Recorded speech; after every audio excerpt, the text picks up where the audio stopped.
انسان زندگی میں جب جدوجہد کرتا ہے، کوشش کرتا ہے، وہ بہت سارے دنیاوی اسباب اختیار کرتا ہے، جتنی عقل اللہ نے دی ہوتی ہے اس عقل کا بھی وہ استعمال کرتا ہے، کوشش کرتا ہے کہ کچھ اچیو کر سکے زندگی میں، کچھ مقاصد کا حصول اسے میسر آئے۔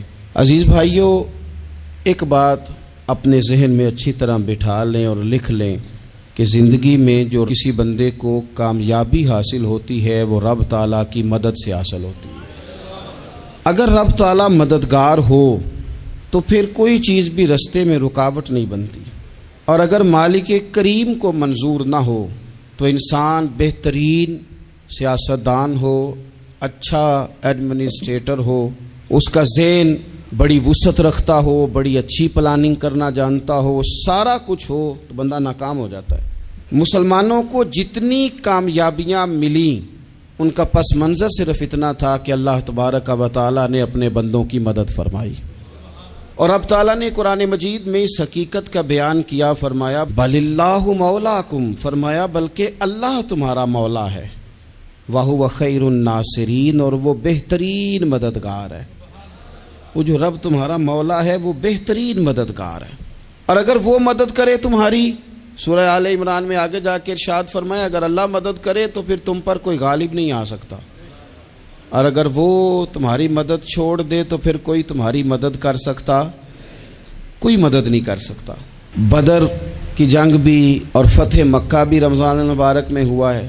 میں دونوں پر غور کر رہا تھا تو ایک نیا مضمون میرے ذہن میں آنے لگا۔ بدر کی جو جنگ ہے اس میں بھی ایک عجیب انقلاب آیا ہے کہ 313 نے 1000 سے مقابلہ کیا، اور جن 1000 سے مقابلہ کیا وہ اسلحے سے لیس تھے، اور یہ جو 313 ہیں ان کے پاس 6 زرہیں، 8 تلواریں، چند گھوڑے، لیکن اللہ نے کامیابی دی تو خود رب نے بیان کیا کس طرح دی، فرمایا وَلَقَدْ نَصَرَكُمُ اللَّهُ بِبَدْرٍ وَأَنْتُمْ أَذِلَّةٌ۔ وہ کامیابی اس طرح ملی ہے کہ رب نے تمہاری مدد کی تھی، تم تو کمزور تھے، اللہ نے بدر میں تمہاری مدد کی، تم جیت گئے۔ وَلَقَدْ نَصَرَكُمُ اللَّهُ بِبَدْرٍ وَأَنْتُمْ أَذِلَّةٌ، اللہ نے بدر میں تمہاری مدد کی، تم تو کمزور تھے۔ پھر فتح مکہ نصیب ہوئی تو اس میں بھی بہترین منصوبہ بندی نبی پاک علیہ السلام نے فرمائی، بہترین حکمت عملی حضور نے اپنائی، لیکن ہمیں جو اللہ رسول نے بات سمجھائی وہ کیا ہے؟ اذا جاء نصر اللہ والفتح، فرمایا جب اللہ کی مدد آئی اور فتح نصیب ہو گئی۔ یہ اللہ نے مدد فرمائی تمہاری، یہاں بھی فتح مکہ بھی اللہ کی مدد سے، جنگ بدر بھی اللہ کی مدد سے۔ وہ جو مدد ہے اللہ تعالیٰ کی، جب وہ ہم یہ کرتے ہیں کہ ہم اپنی ساری زندگی سیاست کی نظر کر دیں، ہماری سیاست صرف ملک میں نہیں ہوتی، ہماری سیاست خاندان میں بھی ہوتی ہے، ہم گھر کے اندر بھی سیاست کرتے ہیں، ہم کسی خاص طریقے سے لوگوں کو اپنے پیچھے چلانا چاہتے ہیں، ہم میں خاص اسلوب اختیار کرتے ہیں کہ لوگ ہمارے پیچھے چلیں۔ اس کا نقصان ہمیں یہ ہوتا ہے کہ سیاست جو ہوتی ہے یہ شطرنج کے ہیر پھیر کی طرح ہوتی ہے، تو اس کے راز بڑی جلدی کھلنے لگ جاتے ہیں، پتہ چل جاتا ہے کہ بندہ مخلص نہیں تھا، سیاست کر رہا تھا، طریقے سلیقے سے اس نے جوڑ کے رکھا ہوا تھا۔ ہم ہر جگہ سیاست کے بل بوتے پر چیزوں کو لے کے چلنا چاہتے ہیں، سیاستیں ناکام ہو جاتی ہیں، سیانے لوگ فیل ہو جاتے ہیں، بچتا صرف وہی ہے جس کے پیچھے رب تعالیٰ کی مدد شامل حال ہوتی ہے۔ اپنی زندگی کے اندر ہم جو کچھ بھی کر رہے ہیں، جس شعبے سے بھی ہمارا تعلق ہے، آج ہم نے اس بات پہ غور کرنا ہے کہ پہلے تو یہ غور کر لیں کہ جو کام ہم کر رہے ہیں کیا وہ کام ایسا ہے کہ اس میں اللہ کی مدد ہمیں ملے گی؟ اگر آپ کوئی معاذ اللہ ناجائز کام کر رہے ہیں، فعل حرام کا ارتکاب کر رہے ہیں، تو اس میں تو مدد الہی آئے گی نہیں۔ پہلے تو یہ دیکھیں جو کر رہے ہیں وہ کام مدد الہی والا ہے، اور اگر اللہ تعالیٰ کی مدد والا وہ کام ہے پھر اس پر غور کریں کہ کیا ہم نے مالک سے مدد کا سوال کیا ہے، ہمیں مدد میسر آ رہی ہے۔ وہ میں نے بزرگوں سے ایک بات سنی تھی، وہ بڑی یاد رہ گئی۔ وہ فرمایا کرتے تھے قابلیت بھی بڑی چیز ہے لیکن قبولیت سب سے بڑی چیز ہے۔ قابل ہونا بھی بڑی بات ہے لیکن زیادہ بڑی بات یہ ہے کہ اس کی بارگاہ میں قبول بھی ہے کہ نہیں۔ اپنی زندگی میں اللہ کی مدد کی طرف بڑھیں، مالک کی مدد کا حصول اختیار کرنے کی کوشش کریں، اللہ کے ساتھ اپنے آپ کو جوڑیں۔ اگر اللہ کی مدد نصیب ہو، یہ جو ہم جتنا ڈرتے رہتے ہیں، سہمے رہتے ہیں، پریشان رہتے ہیں کوئی کیا کر دے گا، ہمارے ہاں نا ہر شعبے میں معاذ اللہ ایک مافیا ہے، الا ماشاء اللہ۔ وہ مافیا کہتا ہے میرے ساتھ ملو گے تو میں چلنے دوں گا، ورنہ میں نہیں چلنے دوں گا، مارکیٹ میں آ ہی نہیں سکتا فلانا بندہ، چونکہ یہاں ہمارا قبضہ ہے۔ اور میرے بھائی پھر بہت سارے لوگ جن کی نیتیں اور ارادے بڑے اچھے ہوتے ہیں شروع میں، وہ بھی اس مافیا کا شکار ہو جاتے ہیں اور ان کے رنگ میں رنگ جاتے ہیں۔ یاد رکھنا، کسی شخص کی بلیک میلنگ کا کبھی شکار نہ ہونا، کبھی کسی کی میٹھی اور مسجع مکفہ باتوں کا شکار نہ ہونا۔ کوئی کیا کر سکتا ہے اگر اللہ مددگار ہو تو؟ جس کو رب کریم اٹھانا چاہے اسے کوئی گرا سکتا ہے؟ ہم یہ ڈرے ڈرے سہمے پریشان فیصلہ کرنے کی طاقت نہیں، مجھے چلنا چاہیے کہ نہیں، اٹھنا چاہیے کہ نہیں، کرنا چاہیے، اٹھ باندھ کمر کیوں ڈرتا ہے؟ پھر دیکھ خدا کیا کرتا ہے۔ حضرت عبداللہ ابن عباس فرماتے ہیں میرے نبی پاک علیہ السلام نے میری تربیت فرمائی، حضور نے میری تربیت فرمائی، اور محبوب پاک علیہ السلام نے فرمایا عبداللہ یاد رکھنا، یہ نوجوان دوست میری بات لکھ لیں، پریشان لوگ میری بات لکھ لیں، جن کے پاس قوت فیصلہ نہیں وہ اس بات کو لکھ لیں۔ حضرت عبداللہ ابن عباس فرماتے ہیں میرے نبی پاک علیہ السلام نے مجھ سے فرمایا تھا عبداللہ سن، اگر ساری دنیا مل کے تیرا کوئی نفع کرنا چاہے کر نہیں سکتی جب تک میرے رب کی رضا نہ ہو، اور فرمایا ساری دنیا مل کے تیرا کچھ بگاڑنا چاہے تو عبداللہ بگاڑ نہیں سکتی جب تک رب کریم کی حکمت کا تقاضا نہ ہو۔ لوگوں سے ڈرنا، لوگوں کی طرف دیکھنا، ماحول دیکھ کے اپنے راہ کا تعین کرنا، ہر بندے کے خیالات کے مطابق ڈھلنے کی کوشش کرنا، فلانا نہ ناراض ہو جائے، فلانا نہ ناراض ہو جائے، وہ جس نے ہونا ہو جائے، بس رب رسول ناراض نہ ہو۔ اپنی زندگی میں اپنے مالک کو مولا جان کے، بل اللہ مولاکم، اللہ تمہارا مولا ہے، وَهُوَ خَيْرُ النَّاصِرِينَ، وہ بہترین مددگار ہے۔ توجہ جب بھی کریں رب کی جانب کریں، اپنے دل کا قبلہ درست رکھیں، سوچوں کے زاویے سیدھے رکھیں۔ میرے بھائی مالک جب بندوبست کر دے نا، جب مالک بندوبست کر دے پھر ایسا بندوبست کرتا ہے کہ لوگوں کے پاس نا چارہ نہیں رہتا۔ حضرت مریم رضی اللہ تعالی عنہا پاک باز تھیں، مسجد میں رہی تھیں، پر مالک کی حکمت کے تقاضے بڑے عجیب ہے نا۔ پھر جناب مریم کو اللہ تعالیٰ نے بغیر شوہر کے اولاد عطا کر دی۔ یہ بات ہی ایسی تھی، وہ کسی نے کہا تھا کہ مخلوق تو فنکار ہے اس درجہ کے پل بھر میں سنگے در کعبہ سے بھی اصنام تراشے، تم کون ہو کیا چیز ہے داغ کبابی، لوگوں نے تو مریم پہ بھی الزام تراشے۔ تو لوگوں نے کہا کدھر سے لے آئی بچہ، تیرا باپ تو ایسا نہیں تھا، کہاں سے لے آئی؟ اللہ کرے میں آپ کو سمجھا سکوں، ذرا اپنے آپ کو وہاں کھڑا کریں کہ ایک پاک باز عورت، پاک باپ کی بیٹی، طیب ماں کی بیٹی، اور اللہ کے گھر میں پرورش پانے والی خاتون، ایک وہ وقت اور ایک یہ وقت کہ اس عورت کو کٹہرے میں کھڑا کر کے پوچھا جا رہا ہے کہ معاذ اللہ تیری گود میں بچہ جائز نہیں ہے، کہاں سے لائی ہے؟ اب خود سے صفائیاں بندہ کتنی کو دے، کتنی کو وضاحتیں کرے۔ اور میں نے تو اپنی زندگی میں دیکھا ہے زیادہ وضاحت دینے والے کو بھی لوگ جھوٹا سمجھنے لگ جاتے ہیں، زیادہ وضاحت دینے پر بھی لوگ کمزوری کا اظہار سمجھتے ہیں کہ کمزور پڑ گیا۔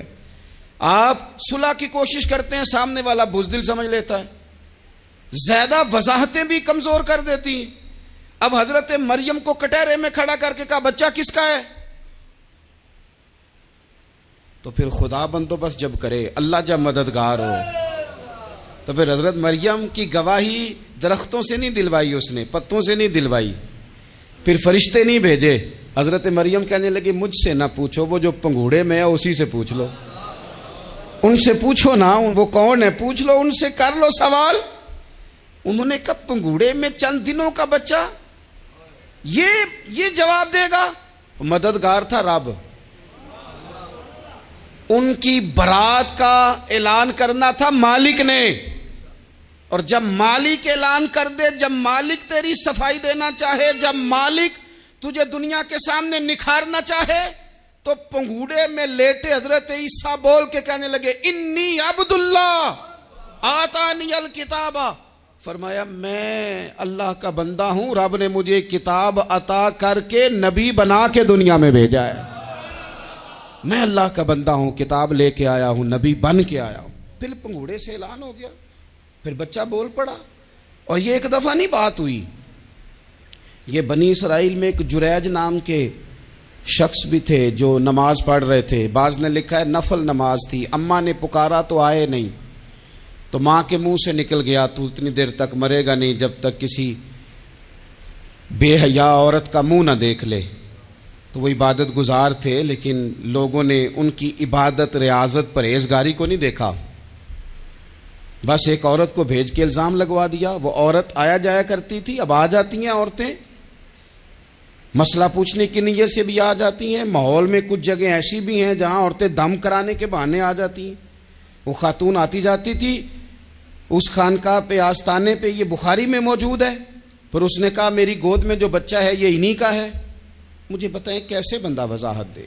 حالات خراب ہو گئے، لوگ کٹیا جلانے لگے، ماحول اور طرح کا بن گیا۔ میرے نبی پاک علیہ الصلوۃ والسلام فرماتے ہیں پھر اس رب کے بندے نے کہا مالک تو کریم ہے، تیری مشیت کا تقاضا آیا جو میری ماں نے جملے بولے تھے، پر اب میں وضاحت دینے کے قابل نہیں رہا، اب تو ہی کرم کرے گا تو دروازہ کھلے گا۔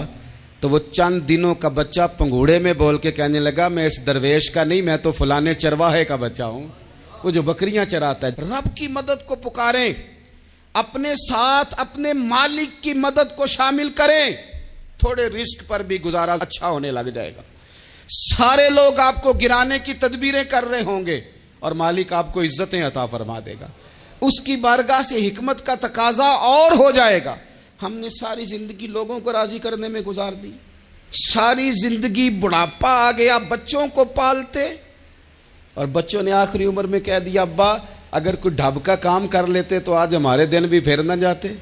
ساری زندگی گزار دی بہن بھائیوں کو راضی کرنے میں، ساری زندگی گزار دی ذمہ داریاں اٹھانے میں، ان کو 99 دفعہ دیا، ایک دفعہ نہیں دیا تو انہوں نے کہہ دیا تو نے تو کبھی دیا ہی نہیں، تو تھا ہی نہیں۔ ساری زندگی محلے داروں، علاقے والوں کو راضی کرنے میں گزار دی۔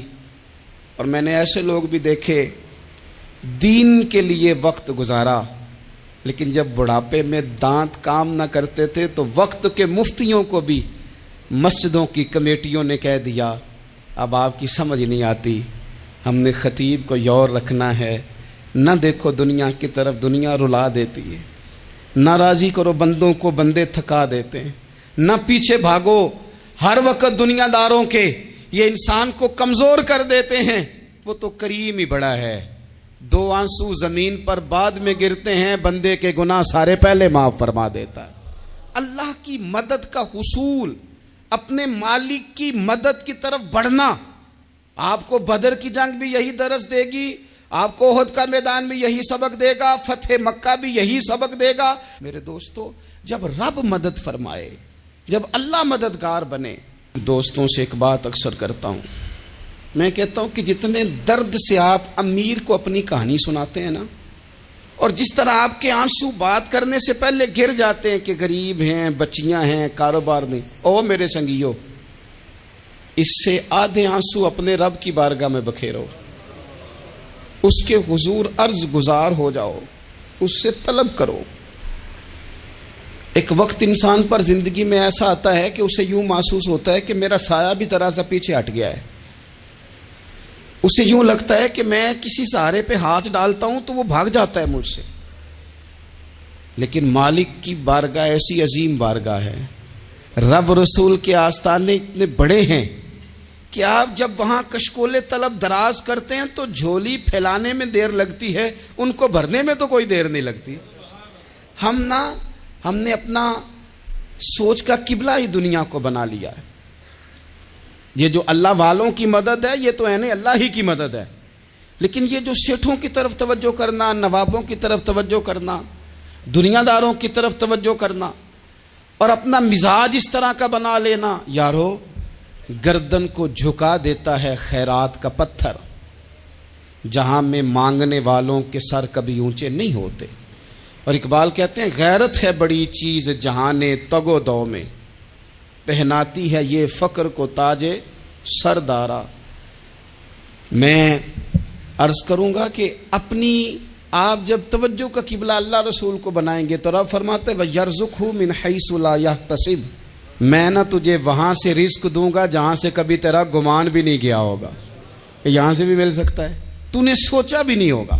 بخاری شریف میں حدیث ہے، حضرت جابر ابن عبداللہ فرماتے ہیں نبی پاک صلی اللہ علیہ وسلم نے 300 لوگوں کا ایک لشکر روانہ کیا کسی مہم کے لیے، کسی جہاد کے لیے۔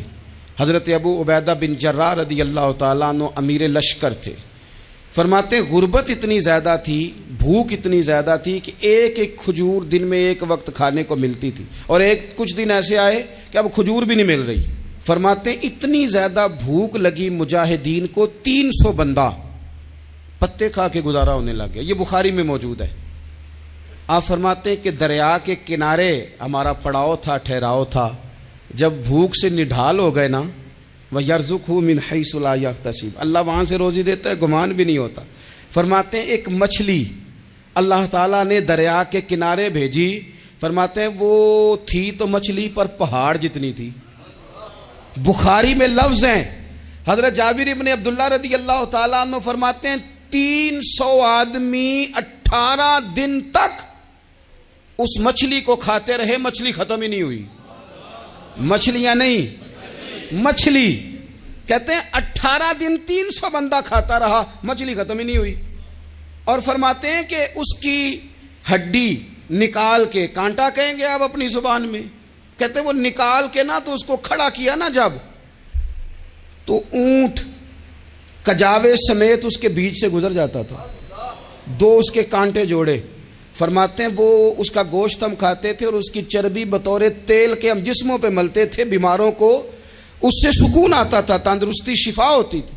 فرماتے ہیں ہم کھایا بھی ہم نے، اور کچھ لے کے ہم مدینے بھی گئے، اور قربان جائیں نبی پاک نے بھی اس میں سے کھایا۔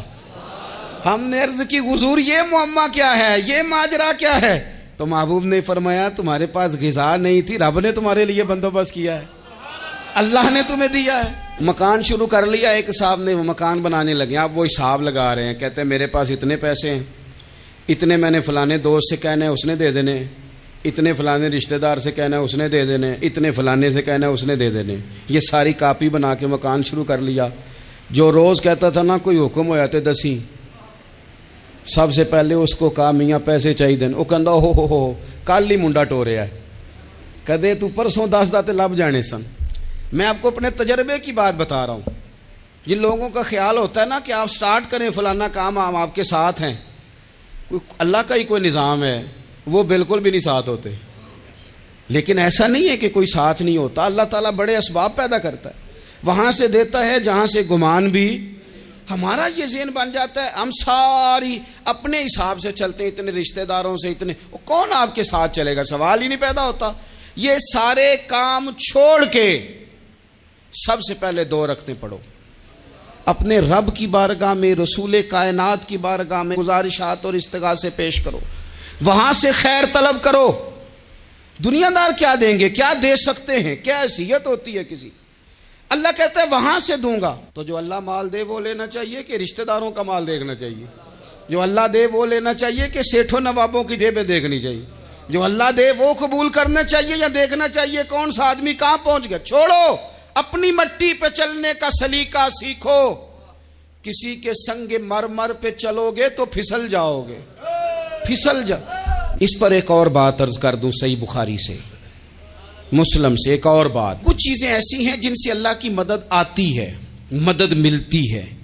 ایک چیز ان میں سے ایسی ہے جس سے بہت مدد نازل ہوتی، وہ ہے کہ جب رب آپ کو دے نا تو پھر آپ بھی اس کے رستے میں دیں، پھر مدد آتی ہے، پھر اور آتا ہے۔ بخاری مسلم میں حدیث ہے، یہ زیادہ ہی توجہ طلب امر ہے، اس پر آپ غور کریں گے۔ حضرت ابو ہریرہ فرماتے ہیں کہ نبی پاک علیہ السلام نے فرمایا ایک شخص نے بادلوں کے اندر سے آواز سنی کہ فلاں آدمی کا کھیت اور باغ خشک ہو گیا ہے، وہاں برسو اور اس کے کھیت کو سیراب کرو۔ وہ بڑا حیران ہوا کہ بادل سے آواز آ رہی۔ پھر اس نے دیکھا کہ ایک پہاڑی پر بارش ہوئی، وہ بادل وہاں برسا، پھر نالیوں سے ہوتا ہوا پانی ایک طرف چلا تو جس نے آواز سنی تھی حضور بیان کر رہے ہیں، وہ بھی پیچھے پیچھے چلا کہ پانی کدھر جا رہا ہے۔ اس نے جا کے دیکھا کہ ایک مقام پہ ایک باغ کو وہ پانی لگ رہا ہے اور ایک آدمی وہ پانی لگا رہا ہے۔ اس نے اس سے پوچھا تیرا نام کیا ہے؟ اس نے کہا کیوں؟ کہنے لگا بتا نا۔ اس نے نام بتایا تو کہنے لگا یہی تو وہ نام ہے جو میں نے بادلوں کے اندر سے سنا ہے کہ فلاں کے کھیت کو پانی دے دو۔ اس نے کہا یار تو کیا عمل کرتا ہے کہ اسپیشل تیرے لیے بارش برسے؟ یہ بخاری پڑھ رہا ہوں، سیاستہ سے حدیث عرض کر رہا ہوں۔ اس سے پوچھا تو کیا کام کرتا ہے کہ جناب اللہ تبارک و تعالیٰ کا حکم کرم آیا کہ خاص تیرے لیے پانی برسے اور تیرے کھیت کو سیراب کرے؟ تو اس نے کہا چھوٹا ذمہ دار ہوں، پر جب فصل اگتی ہے تو 3 حصے کرتا ہوں، ایک حصہ اپنے بال بچوں پہ بہن بھائیوں پہ خرچ کرتا ہوں، ایک حصہ پورا، اور ایک حصہ دوبارہ کاشتکاری پہ لگاتا ہوں، اور تیسرا حصہ خالص میں نے مسکینوں، یتیموں اور غریبوں کے لیے رکھا ہوا ہے۔ وہ جو تیسرا حصہ اللہ کرے آپ سمجھیں، وہ رب کے بندوں پہ تیسرا حصہ خرچ کرتا ہے نا، تو کریم مالک نے فرمایا جہاں سے غریب کا حصہ جاتا ہے وہ کھیت خشک نہیں رہنا چاہیے، وہ جہاں سے مسکین روٹی کھاتے ہیں وہ خشک نہ رہے، جہاں سے یتیموں کو کچھ آتا ہے کہیں اس کی فصل رہ نہ جائے۔ میں اور آپ بھی اگر اپنے مال میں مسکینوں، یتیموں، غریبوں کے حصے رکھ لیں گے تو فصلیں خشک نہیں رہیں گی، ان کے اندر تازگی آئے گی، نور آئے گا، کرم آئے گا، خاص کر خدا کی رحمت برسے گی۔ مدد اللہ سے چاہیں، اپنی توجہات کا مرکز رب رسول کی ذات کو بنائیں، پھر آپ محسوس کریں گے کہ بڑی جلدی اللہ تعالیٰ کی مدد آنے لگی ہے۔ کبھی آپ صرف کہہ دیں نا میرا رب میرے ساتھ ہے، اس لفظ میں اتنی طاقت ہے کہ دشمن ویسے زہر ہو جاتا ہے۔ زندگی میں کسی سے بھی لڑائی ہو اچھی طرح سوچ لیں کہ اللہ اس طرف ہے یا اس طرف ہے۔ اگر آپ زیادتی پہ ہیں تو پھر رب مظلوم کی جانب ہے۔ اگر اللہ کی مدد آپ کے ساتھ ہے تو دنیا کی کوئی طاقت آپ کو گرا نہیں سکتی، اور اگر آپ مظلوم کے مقابلے میں ظالم بن کے آپ کھڑے ہو گئے ہیں اور آپ نے رویہ وہ اختیار کیا ہے کہ جس میں مدد نہیں آئے گی، تو پھر یاد رکھ لیں کہ آپ کوئی بھی ہیں، کہاں بھی ہیں، آپ کمزور ہیں۔ طاقتور تھے ابتدائے اسلام میں، ظاہری طاقت تھی کفار مکہ کے پاس، وہ ڈنڈوں سے مارتے تھے غریبوں کو، ان کے ہاتھوں میں ڈنڈے تھے، پر خدائی طاقت ان مظلوموں کے ساتھ تھی۔ صاحب زرقانی نے لکھا ہے حضرت زنیرہ رضی اللہ تعالیٰ عنہ ایک لونڈی ہیں، غریب ہیں، ماڑے دا کی کام محمد نس جانا یا رونا، غریب سادی بی بی اور لونڈی کنیزہ، ایک مشرک کی کنیزہ تھی، انہوں نے کلمہ پڑھ لیا، وہ ڈنڈوں سے مارتا، دروں سے مارتا، تکلیف دیتا۔ حضرت زنیرہ رضی اللہ تعالیٰ عنہ کو اتنا مارا، اتنا مارا۔ اب آپ ایک اور پہلو پر بھی غور کریں، مار بھی پڑ رہی ہے پر خدا ادھر ہی ہے۔